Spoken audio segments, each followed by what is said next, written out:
Welcome to the Positively No Gambling Podcast, a pro football show that is definitely not about betting.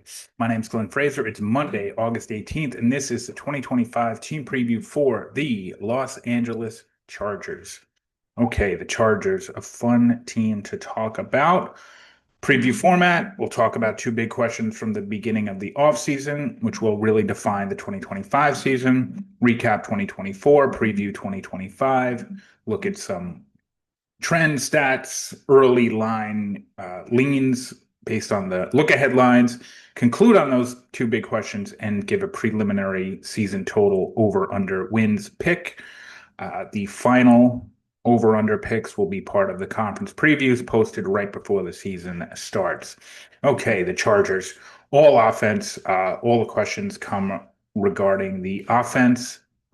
The first is Justin Herbert as good as we think? And I will define we as the internet slash nerd slash analytics slash advanced metrics community. Herbert is obviously a darling who everyone has sort of concluded is very, very talented, but undeniable that he has not performed well in the playoffs and even really has not consistently taken his team to the playoffs. So, is this the year with Herbert?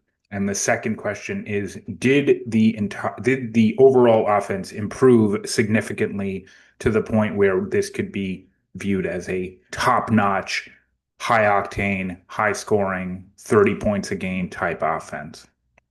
Okay, with that said, we'll recap 24. So they were 11-6. They made the playoffs as a wild card spot. They lost in that classic 4:30 Saturday game to the Texans, in which they looked bad.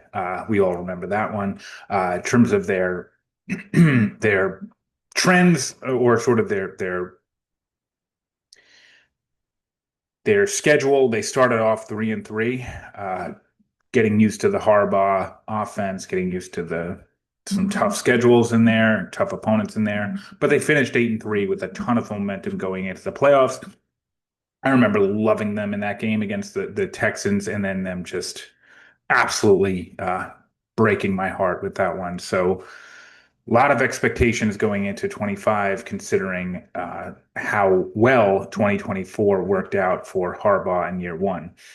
Couple things to point out. They were 2-5 against playoff teams. I think both of those wins were against Denver. Yeah, everyone who made the playoffs that wasn't Denver, they couldn't beat in the regular season, and then obviously the one loss in the playoffs to Houston. 4-4 in one score games, so really nothing to point out there. Just an excellent year one for Harbaugh, and they were the best scoring defense in football. They only allowed 18 points a game, which is remarkable. I think that it's interesting. They're not really considered one of the league's best defenses, but they were. They definitely were. Now, some of that is probably schedule. They had a pretty easy schedule last year, um, which allowed them to not have to necessarily play great offenses every week. Week 7, week 8 versus the Saints, week 10 versus the Titans.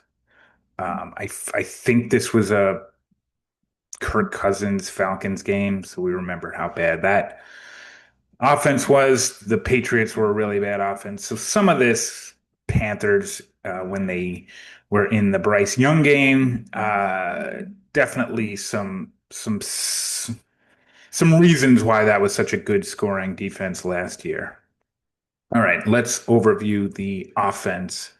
In terms of losses, they lost J.K. Dobbins, running back to Denver, Josh Palmer to Buffalo, some other rotational type backup guys. So those were the two big losses, and I would argue that they're not even huge losses. In terms of what they added, they really focused on the running game, added Najee Harris from Pittsburgh. Now he's dealing with some injuries. I don't know exactly how healthy he's going to be.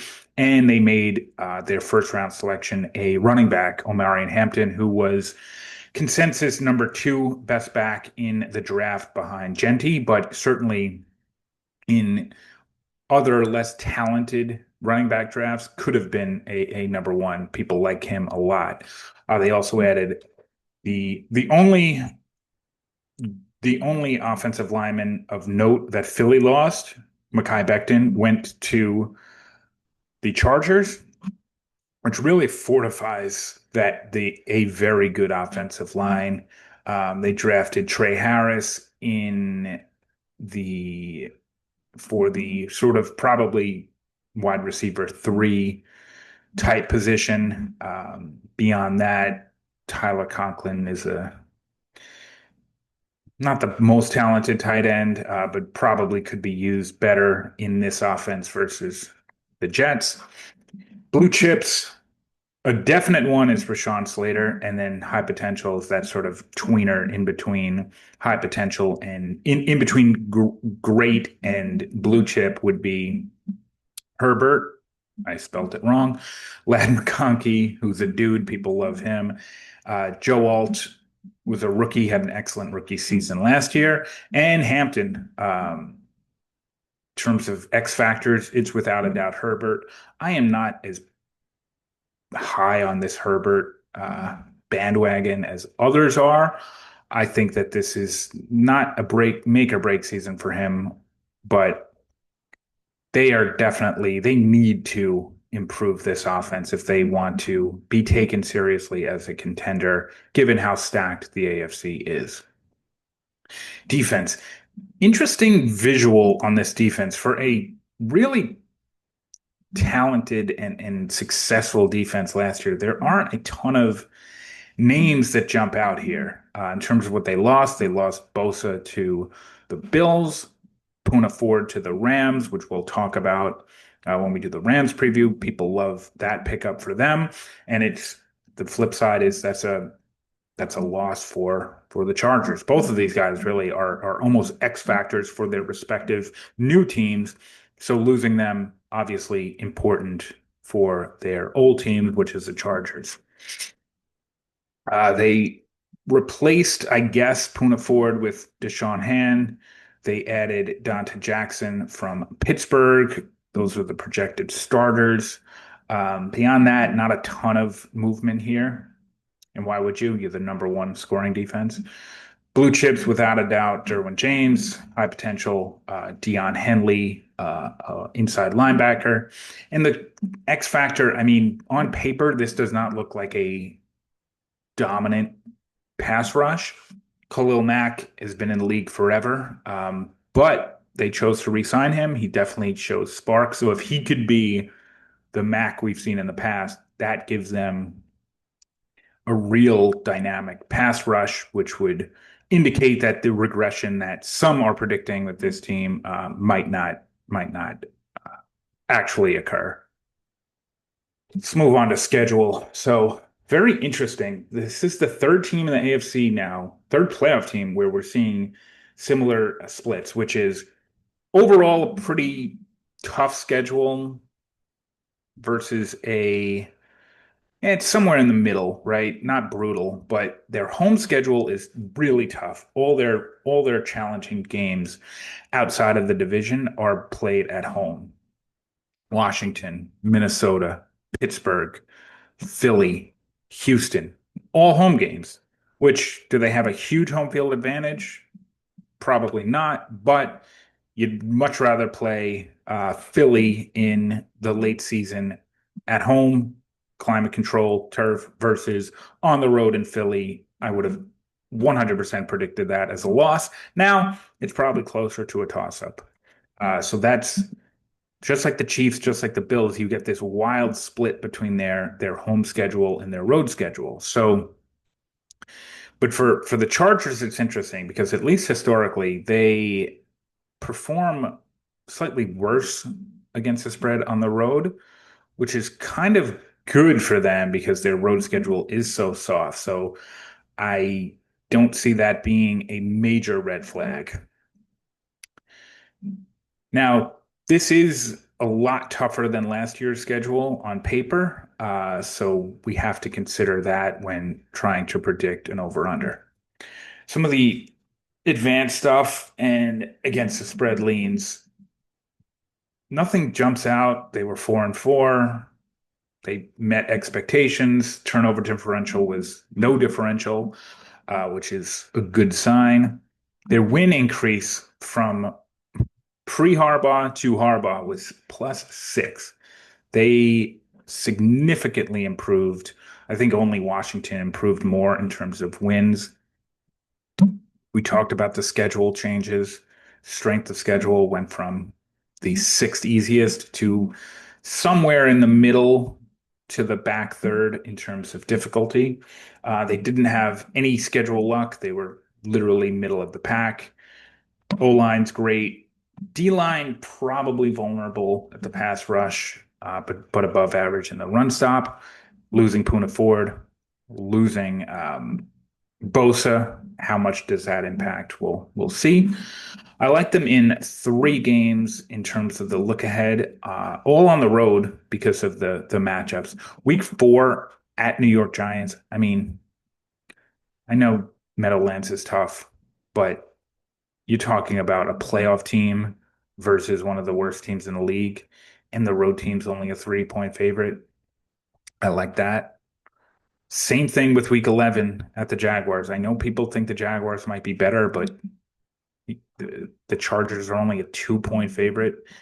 And same thing with week 16. It's a long time to look ahead, but by the time we get to these games, especially, you could be saving yourself 4 or 5 points in terms of spread. I would consider almost every road game with the Chargers because they're not necessarily a team that is known to travel well. These lines were, I think you're getting some value here. Conversely, I would stay away from almost every home game, given how tough that schedule is, and maybe even betting the opposite if the Chargers are a big favorite. Um, there's not a ton of indicators of negative regression, but the the ones that are important.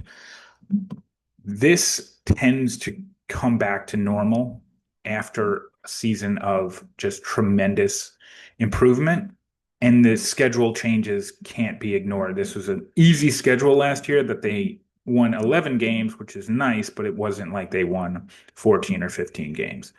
And it's obviously going to come down to those questions we asked around Herbert, the weapons on offense, and the pass rush.